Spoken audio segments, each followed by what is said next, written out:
Hello, and welcome to the Atlantic Council for International Cooperation side event, SDG for Reimagining Quality Education from a Youth Perspective. My name is Jordan Smith, and I'm a program coordinator for ACIC's Our Communities, Our Voices. On behalf of ACIC, I would like to acknowledge that we are hosting this panel from Mi'kmaq. This is the ancestral and unceded territory of the Mi'kmaq people. This territory is covered by the treaties of peace and friendship, which Mi'kmaq, Maliseet, and Passamaquoddy peoples first signed with the British Crown in 1726. We ask that we all consider this and the land on which we walk as we participate in today's panel. SDG 4, Quality Education, aims for inclusive, equitable, quality education and promotes lifelong learning opportunities for all. The pandemic has exposed how quality education does not always fit a traditional education model. From peer-to-peer learning to hands-on to emphasizing traditional knowledge and lived experiences, the possibilities are endless when youth voices are amplified to reimagine what quality education could look like. I'm really excited to introduce our guests who will be sharing their unique perspective and experiences from past and current programs as they discuss the role youth voices play in reimagining education and share their experiences, visions, and hopes. Kaylie Wong is in her last year of her concurrent degree program at Dalhousie, studying engineering and international development studies. Outside of school, she works as a reservist in the Canadian Army and has focused much of her advocacy work on creating equitable military. Kaylie has worked with ACIC as a program associate and a program support associate this summer in 2021. We are excited to have Kaylie join us for this panel conversation. We also have Chantel Peng joining us today. Chantel is a senior at Acadia University, completing a Bachelor of Music. Chantel is actively involved in school and in her community, serving as a teaching assistant at Acadia Women's Center Coordinator and as a King's Hants Youth Counselor. ACIC has been an integral part of Chantel's activism journey, first introducing her to IDW and the UN SDGs as the Nova Scotia Act for Change ambassador in 2016 and 2017. In 2018, she was the ACIC youth volunteer and met with stakeholders from throughout the region. She has performed piano for Prime Minister Trudeau, and she also loves to fiddle for senior homes. Photography has also become a medium for further storytelling for Chantel. She's had the privilege of sharing her photography as part of ACIC's International Volunteer Day photography celebration in 2019 and 2020, where she showcased her learnings about Ghanaian health care systems and virtual congregating for church choirs, respectively. Chantel is excited to support ACIC and Together Ensemble 2022 to empower youth voices. We also have Mick Jeffries joining us today. Mick is a second-year law student at the University of New Brunswick. Having grown up in Labrador, he's familiar with the importance of highlighting Indigenous voices and perspectives in his work. Being of Innu heritage, Mick has a firsthand experience of the importance of SDGs. With a background in policy experience in bringing ideas to real life, Mick is excited to highlight how small activities youth can do and how those contribute to the overall goal of sustainability in all areas. Mick's work with ACIC includes his role as an ACIC ambassador in 2015 and a member of the 2021 ACIC Youth Advisory Council. Welcome, Mick. So without further ado, we will begin our conversation about what reimagining quality education means and what it could look like. So today I'm going to start with the question, why do we need to reimagine quality education? And what experiences have impacted your perspective on that? So I'm going to start with Chantel today, and I'll open it up to her to tell us about why we might need to reimagine what quality education looks like.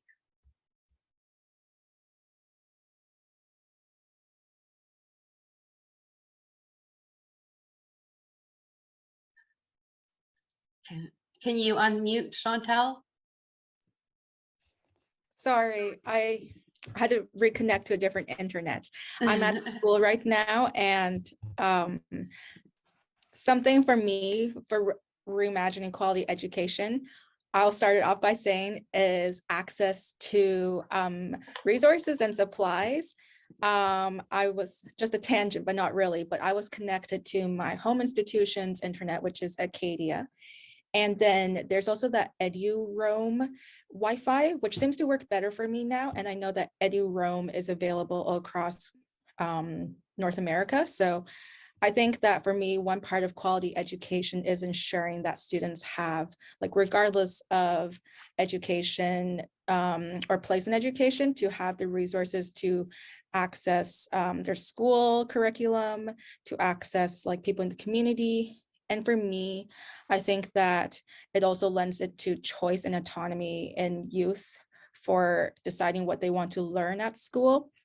When I was in high school, I was focusing a lot of my learning on like the Canadian history, but then through like ACIC and other non-governmental organizations, I realized that Canadian history is just one part of what I can be learning. And that's where I decided to like learn more about gender equality advocacy, and also how it has not been reflected in my education in high school, which really just made me want to learn more on my own. But I know that I'm not the only student to exist. And so many of my other classmates may have different ideas of what they want to learn. So for me, access and choice are some things I hope to continue to advocate for quality education.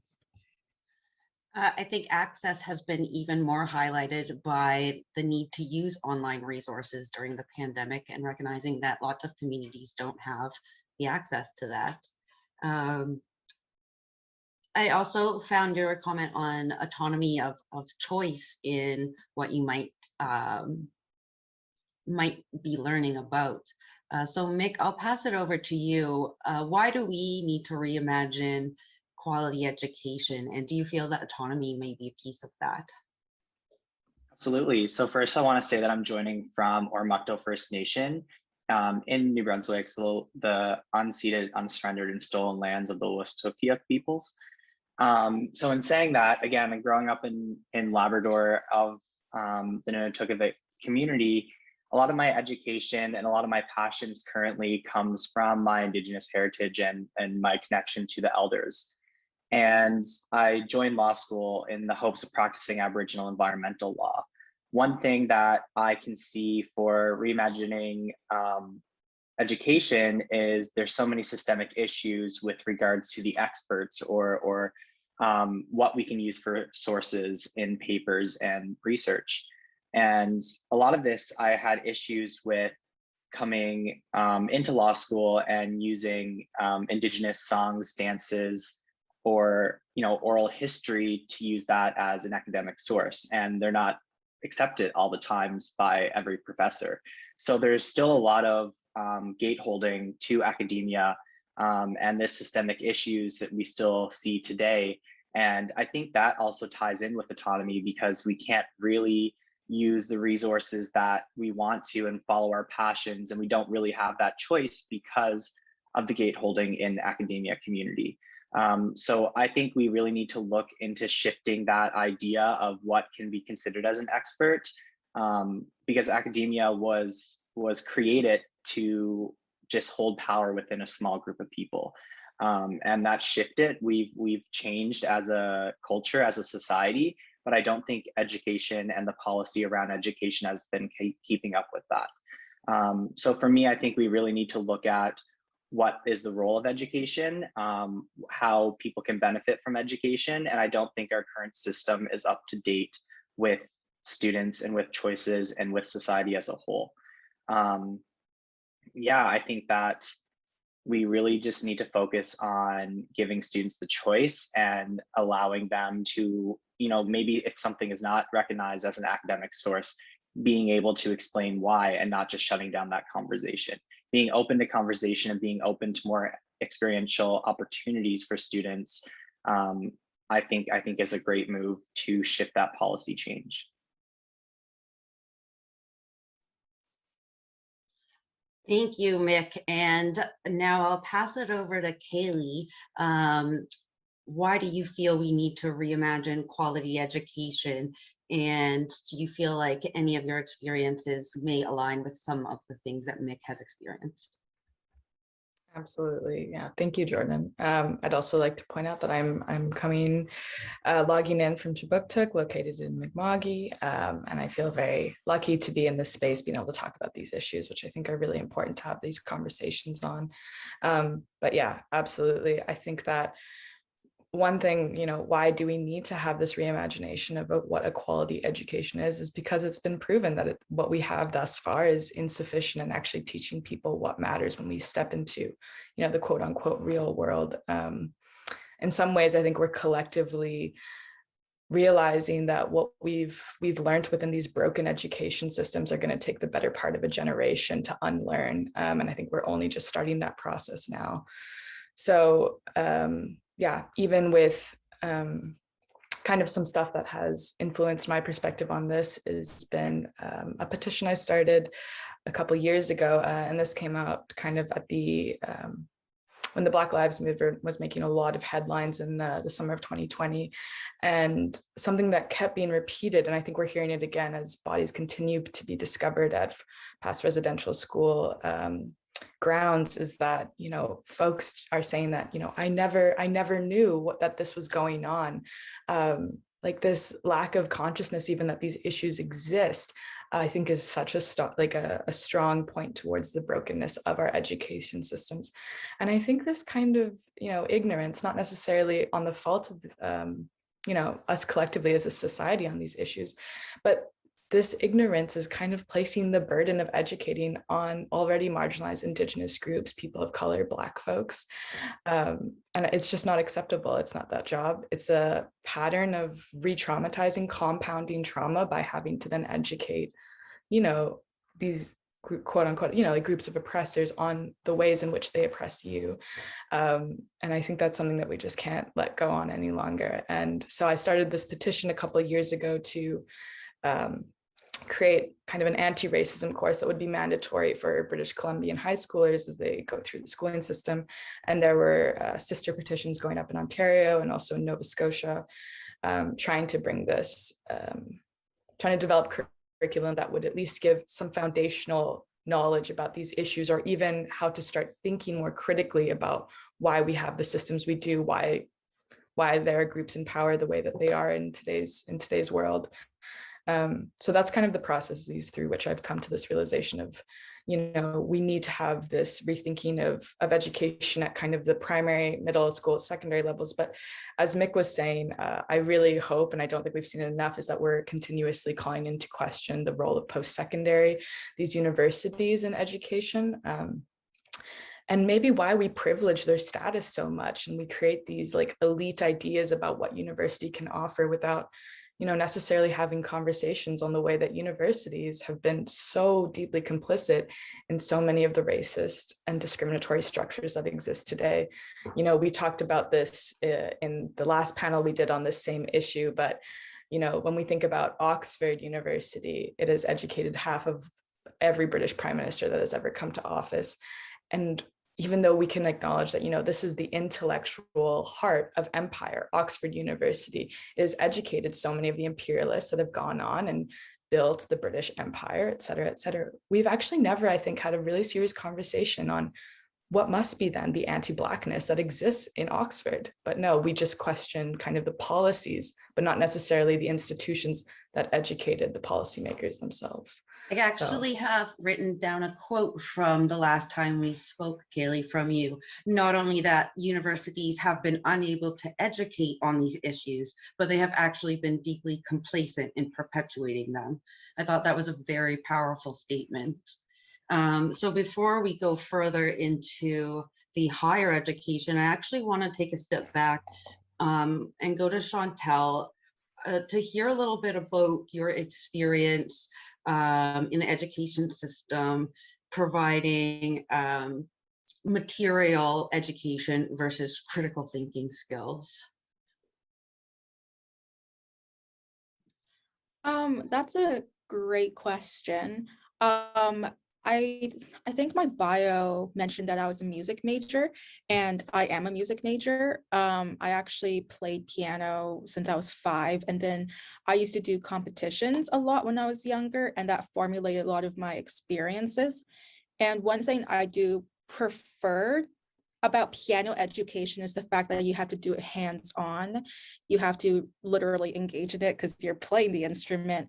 And I find that a lot of these things that I was taught or sometimes even learn at university is mostly just meant to be taken in a more intellectual way, but that isn't necessarily about critical thinking. So I think like the best way I've tried to engage with my own education, but also like in my role as like the Nova Scotia like Act for Change SDG type of ambassador, was to help like students like myself who found hands-on learning to be more appropriate way to internalize information. And I did that through like workshops where I would literally make them sit down, stand up when they agreed with something or disagreed with something. And that way they could really understand like SDG number 4 is about quality education, and how do you see it in your school? Do you like it? Do you like learning? And so instead of just like thinking about it in a more like sense of a worksheet, they would be able to manipulate it with their body. They'll be like, yes, I'm gonna put my hand, this is my right hand. So I'm gonna put my right hand out for saying, I like school, but I don't know what I'm learning because it's so easy for me. And I'll be like, okay, if you think it's so easy, put your left hand out if you want it to be more difficult. And so I'll be able to engage with students like 5 years old really easily because they understood the kinesthetics. And then with like people my age and university or older, it would be fun to like get up and move around, but mostly I'll be able to adapt the physical aspect in a critical way for any age population. And Mick, through your university education, have you found a similar experience in terms of the way things are taught being a very formal, colonialized way of learning? For sure. I feel like I have the best of both worlds in a way. My undergraduate degree was in Renaissance College at the University of New Brunswick. And the program itself is done to set up a more holistic approach to education. A lot of our professors will sit in the circle with us rather than lecture in front of the class. It just creates more of a welcoming experience. We do more reading and critical thinking. So we focus more on Black feminism. We focus more on looking at huge series like Harry Potter's through a Marxist lens and through all these different critical thinking abilities. And that itself was really cool to just be able to take yourself out of the picture and just look at society, look at how we function as individuals and how we all fit in with all these different competing thoughts and ideas. And then creating it in a safe and valuable way. Whereas in law school, I see it more as a colonial structure that's raises a threshold and that, you know, kind of tries to produce a very standard person to graduate.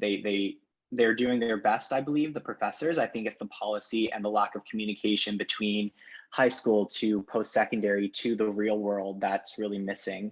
And it's that gap that I think that we as young people are trying to fight for now, to try to get more connections between it all. In high school and in grade school, the things such as standardized testings, I don't agree with. Every student is equipped differently. Every student comes into education hoping to get something different out of it. And with standardized testing and with curriculum standards, we are just trying to carbon copy. We're trying to produce the same people over and over. And a lot of these methods that they use for standardized testing and standardized curriculum is only to kind of check on the schools, not the individual students.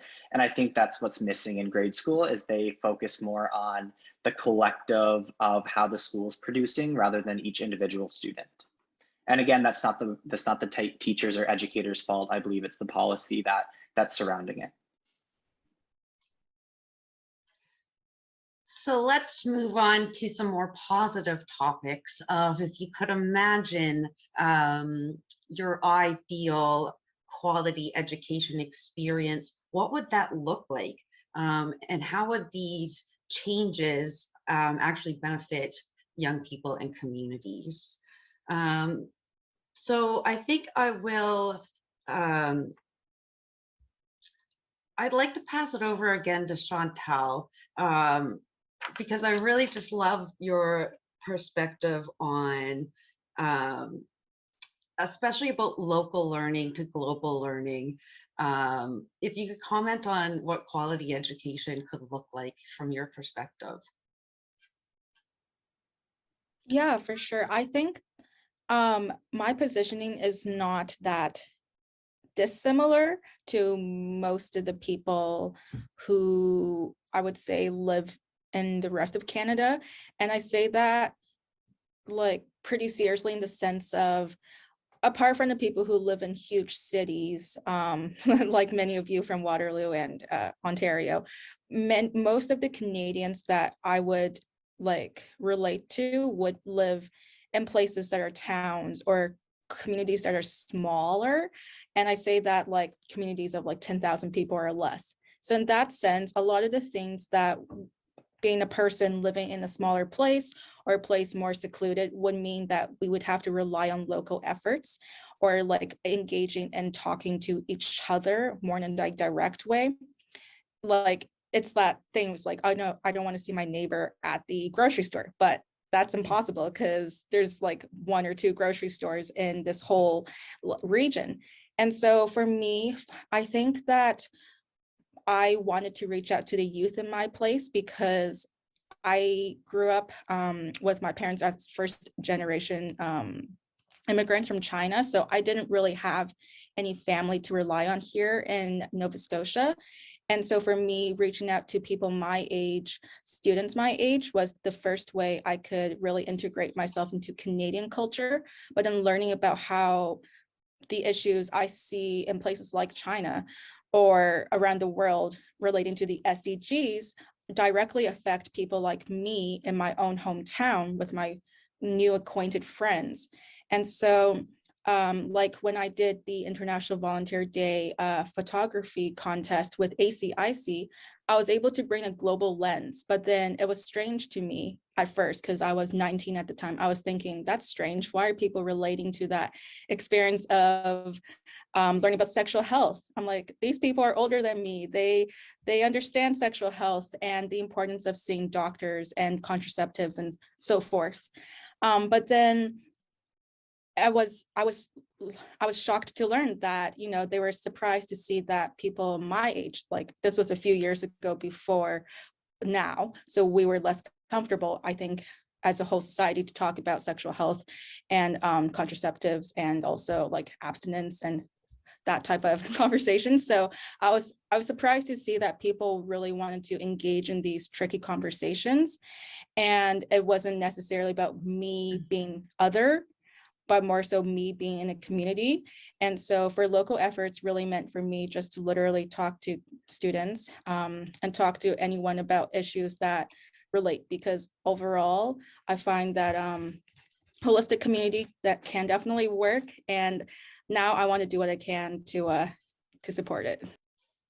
So the SDGs really gave you a sense of community from a really rural area to be like, wow, even I in this small little town can have global connections. I really love that. And another thing I love you saying was preparing youth for difficult conversations. And I think that goes back to the scholarly form of education versus really being able to critically think and engage in the real world through those actual life skills. So Mick, could you tell us a little bit about what a quality education could look like to you? And something that we spoke about previously was that there was a push for policy and curriculum without a lot of understanding of that local knowledge. Would you be able to speak a little bit on that? Absolutely. So it comes down to consultation with the local community, and I think that again is missing. You know, they invite local people, they invite these subgroups and these subsections of folks to the table to try to gain their opinions, but they won't transfer that to the actual implementation of the curriculum. So again, they're seating them at the table, but they're not offering them the plate of food to eat.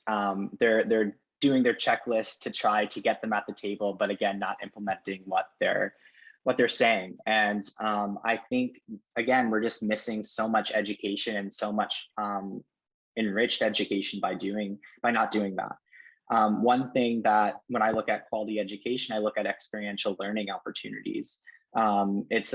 It's a pedagogical teaching method that brings education beyond the classroom. It looks at, you know, the global connections. And one experience that I had that speaks highly of that is, again, in my undergraduate degree in Renaissance College, there was a global internship. So I went to Athens, Greece for a summer to work at Color Youth, which is a LGBTQ+ organization that advocates for queer youth in Athens.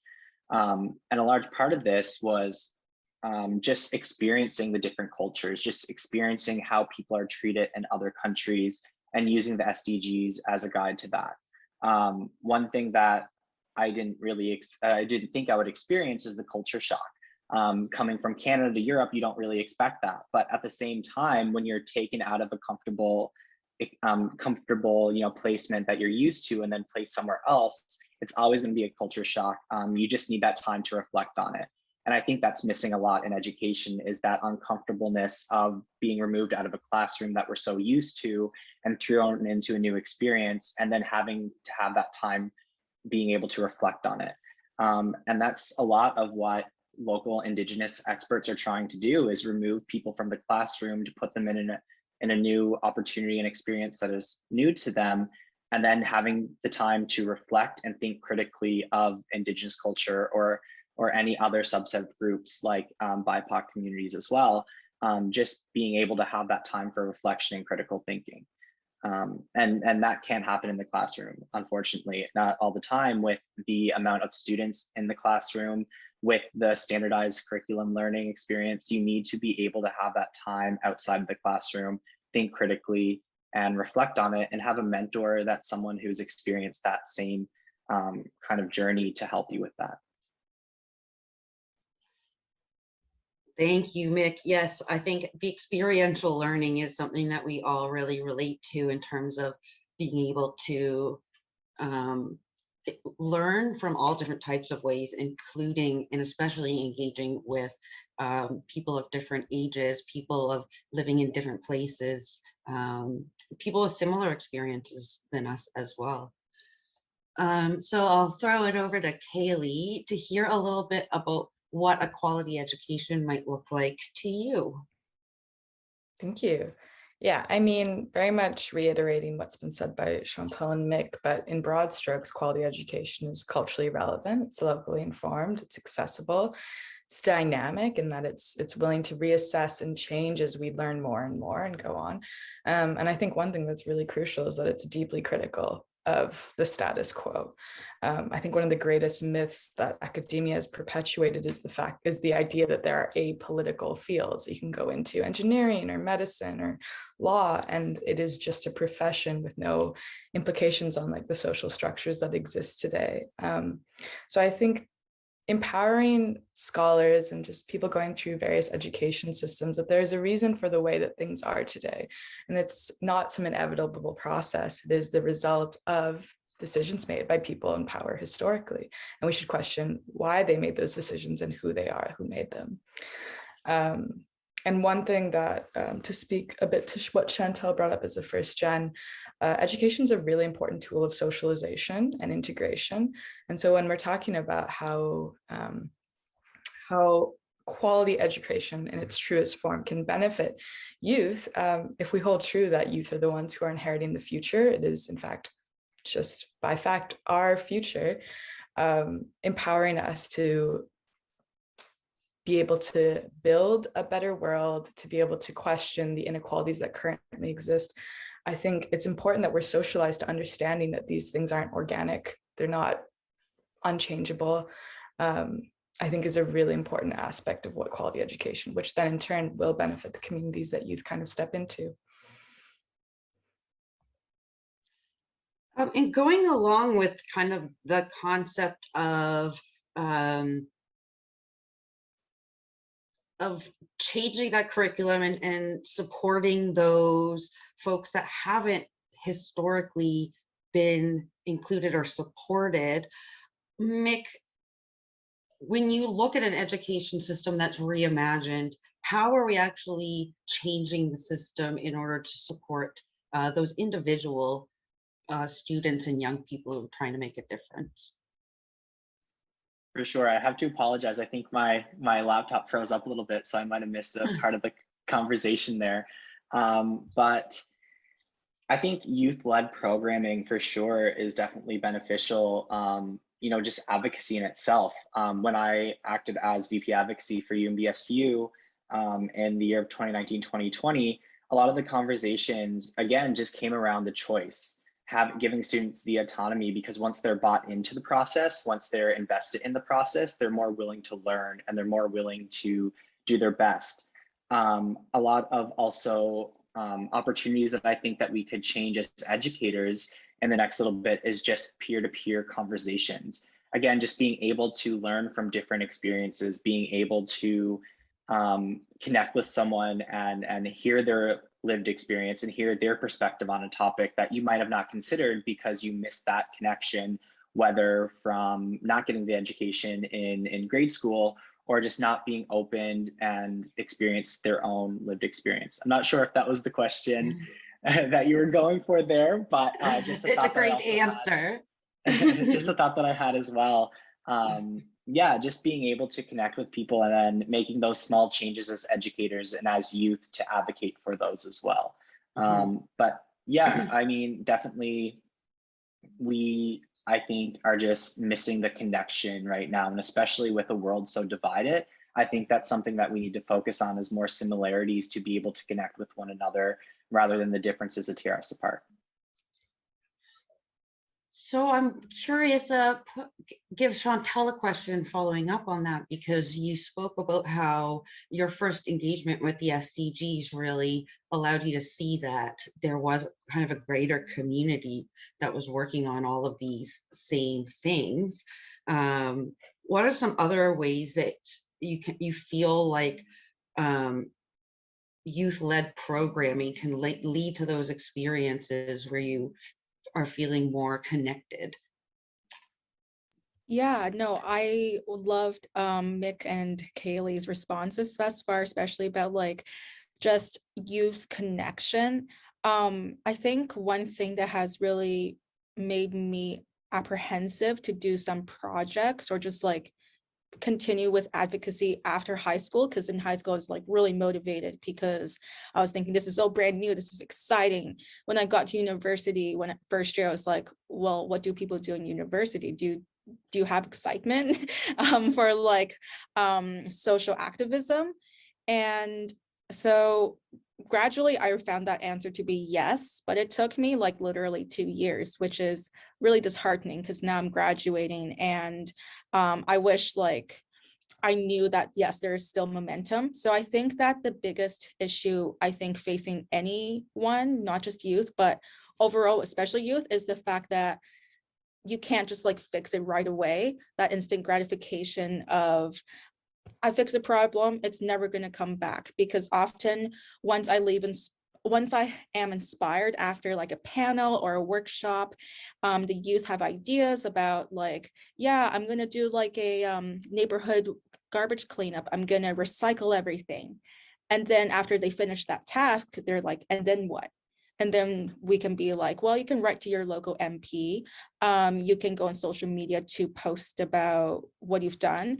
And they're like, okay, but then what? Like, we don't see the global change. We don't really necessarily see the change coming from up to down. We only see the change at like the local level. And so I think like that's why youth-led programming is so important, is so that way you don't lose that inspiration and you don't lose hope. Because once you only see like the social media activism, which I think is important, if you only see social media activism as a young person, you think that's it. So when you go to school and then you have like workshops in person combined with social media activism, there's a little bit more fuel for the fire, because you know that you don't need to stop, because there's other ways to still create change. And I think that's why youth being on social media, youth being in the towns, youth being like calling up MPs is really great, because it allows youth to know that they're not alone and that their efforts are not like for nothing. Yeah, so again, going back to those relationships being a really important part of why you feel able to do the work that you do. Kaylie, you spoke about how youth have always been radical. What is it about youth programming that is almost a missed opportunity right now? That how is it that youth can contribute to creating the work that they want to do? For sure.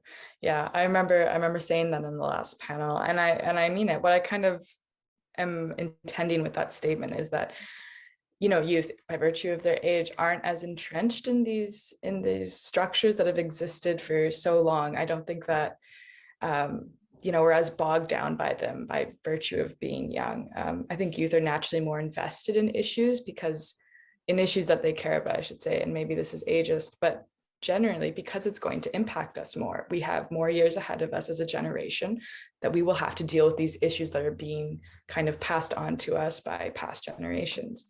So yeah, I think that youth are naturally more ambitious in this way, because the status quo isn't as just in a purely numeric sense, like we haven't experienced it as much. It's not as much as a given for young people, I think. So yeah, I think that youth programming is kind of really crucial, and what's being missed is not so much, I think there are youth committees, there's youth programs, there's advisory boards, but there's no real actual power behind those voices. We can suggest, but you know, at the end of the day, the people making these decisions and who is it being informed by, I don't think it's by youth, which is really a missed opportunity, I think, because I think perhaps young people have some of the broadest imaginations of the better world that we all are working towards. Yeah, so I would say that's why. So we're coming up on just about 5 minutes until the end of our panel, just to let you know. So I'll hand it over to Mick once again to see if you have any thoughts on the benefits of youth-led programming. How is it that youth can contribute when they're able to lead? Absolutely. I think first and foremost, seeing themselves in the positions. So being able to see diversity in these leaders and in these people who are making decisions, give them the power that they can see themselves there at some point. But I think, like, at the end of the day, we're going to be the next policymakers. We're going to be the next, you know, doctors, lawyers, politicians, whatever. So being able to connect with one another and hearing everyone's diverse perspectives, I think will allow it to go into these positions with more of an open mind. So I think really focusing on the peer-to-peer and youth programming will allow them to have a broader scope of what's happening, you know, to us and what we want to change, rather than just being taught from the people who held that system the way it is. So yeah, definitely just, you know, being able to connect with one another, letting our guards down for once, and just being open and true with how we feel, what matters to us, and how we can come together as a collective to make these changes in the future. That might sound super optimistic, and you know, maybe it won't be able to work, but at the end of the day, I think we owe it to ourselves to try to connect and to try to do what we can to make the world better for us and the future generations to come. And one teaching from Aboriginal culture that I'd like to bring up is the 7th generation. So always keeping in mind that we want to keep the earth and we want to keep the natural resources for the next 7 generations to come, not just kind of being trigger happy and taking the first natural stock or first natural resource, but leaving it and just really considering what we are leaving the world to, and who's going to come up in our, and when we're older, who's going to be the next youth to come. So yeah. So Chantel, before we leave this afternoon, do you have any last thoughts, and is there a takeaway, excuse me, that you hope for the audience to take from your speaking today? Yeah, so I've been reading books. Well, that sounds funny, but no, I was reading free books on Apple Books because I have an iPhone. And one of the free books is Think and Grow Rich by Napoleon Hill. And it's been deemed one of the most influential books in the past few decades, at least. And one of the, I'm not through, it's kind of long and boring, but one of the quotes that stood out to me is that powerful men who make great, like who are rich and like successful, make decisions fast and take years but very slowly to change it. That's not a direct quote. He wrote it more eloquently, but I think that quote speaks to kind of like the themes of, I guess, just like waiting for the change to come, but not being able to change because the policies, the ideas are not being able to be moved because of the way these institutions have been constructed. And I think the difference about youth is that we don't really care that, the decision has to last. We want to confess, we want to be accountable for our actions, and we don't mind changing our actions on a more swift notice. And so that lends into the side of cancel culture is not something that needs to exist in order for change to happen. Cancel culture is kind of like an impediment of being able to create meaningful change in a quick format, because that means that, if you're resolute in an idea and you are wronged for that idea, that means you can't change it.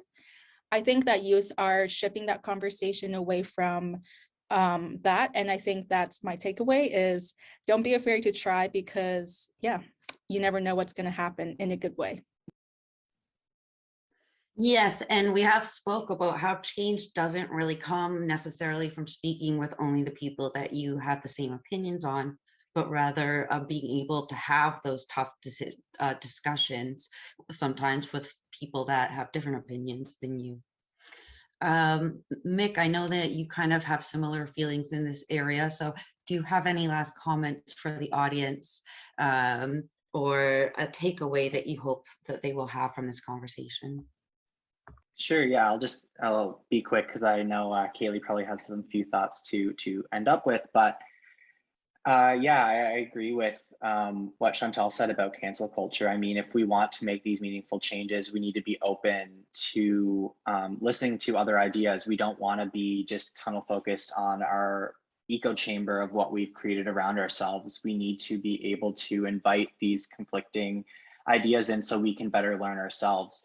And one rule of advocacy is work with the people who are kind of on that line, on that threshold, and then slowly get them over, slowly work on them, because they're going to be your best allies. You don't want to waste your time advocating on people who are already in the same kind of mindset as you. Definitely check in with them, definitely, create those bonds so you can keep learning from them, but really focus on the people who are on that threshold or who are just slightly over on the other side to slowly get them to understand. And you can only do that by having real conversations. One quote that I actually saw posted on Instagram today, I can't take the credit, I don't know where this came from, but our ideas can conflict without us being in conflict. And I think that's really important because, again, we are all individuals, we all come from different experiences. So being able to be open to learning about why someone feels a certain way will just better your own advocacy. And I think cancel culture takes that away. So I definitely agree with Chantal there. And I think definitely a difference in generations between the access to knowledge that they were able to have, as well as a belief of it's this way or it's that way, where I feel like young people are really open to acknowledging that it's a slide and that things can move and change as you gain knowledge. So I'll pass it over to Kaylie for any last comments or takeaway you hope for the audience to use.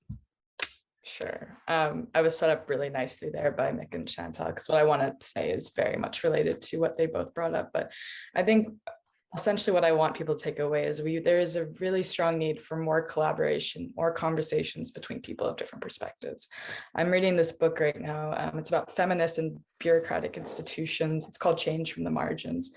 And how there's this perceived divide between feminists working on the ground in more grassroots initiatives and organizations, and feminists working in these big institutional bureaucratic organizations, and how there's this mutual perception of how there's some divide between the two, some as status quo maintainers and others as these radicals, when ultimately both these groups are working for change in the same movement. But yeah, there's this perception of like a tempered radical is just not a radical. And in the game of change, I think that there's a real strategic advantage to having people from the inside and the outside working collectively to ultimately what we were all searching for, which is just a better reality. So yeah, I'd say reaching across the aisle, having conversations, difficult conversations with perhaps people that aren't necessarily sitting next to us in this movement, but are on the same side anyways. So yeah, that's what I want to take away. Well, that's all the time that we have today. So I would like to thank our speakers, Chantal, Kaylie, and Mick, so much for their time, as well as to our hosts at the Together Ensemble 2022 and TK Production for their organizing and technical support in setting up this panel. And also a big thanks to the ACIC team, especially Jennifer and Jackie, who helped us plan for this discussion, and of course the audience for joining us. And we hope to see you again at some other conference events before the end of the day. Thank you so much.